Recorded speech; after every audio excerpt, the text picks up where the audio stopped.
Alors, bonjour à tous, on va parler aujourd'hui de la lecture de la Megillah par le biais de d'un microphone. Est-ce que ça marche ou est-ce que ça marche pas? Pour cela, il faut savoir que à l'origine, la mitzvah de la lecture de la Megillah, c'est comme son nom l'indique, une lecture. C'est pas censé, on n'est pas censé juste écouter de quelqu'un la Megillah. C'est pas comme le shofar que la mitzvah elle est dans l'écoute.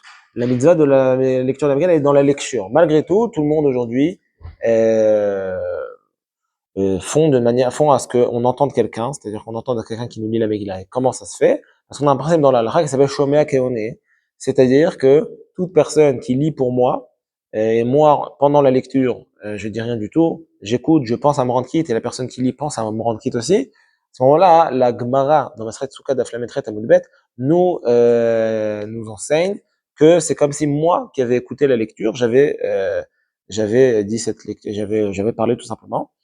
Donc c'est pareil dans Kriyat Megillah.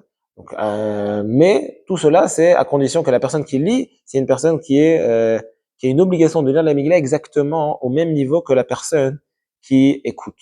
C'est pour ça qu'un enfant qui n'est pas bar mitzvah, il peut pas rendre quitte une assemblée de personnes qui sont oui bar mitzvah, parce que il est oui obligé de lire la Megillah, mais son obligation elle est d'un niveau inférieur à la communauté, ou à des gens qui sont bar mitzvah en tout cas. Donc la question qui se pose, c'est concernant un microphone. Est-ce que le microphone, a priori, on pourrait dire que c'est quelqu'un qui est pas obligé, qui a pas d'obligation de lire la Megillah, vu que c'est qu'un engin au final.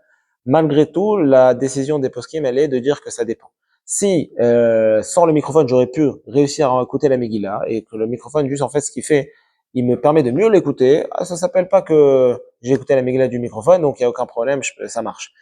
Et si par contre sans le microphone j'aurais pas pu écouter la Megillah parce que la personne est loin, parce que j'ai pas une bonne audition ou x ou y raison, peu importe pourquoi, ça veut dire que là la chose qui me permet d'écouter la Megillah c'est le microphone, et le microphone c'est effectivement quelque chose ou quelqu'un qui n'a aucune obligation de lire la Megillah, donc à ce moment-là ça ne marcherait pas.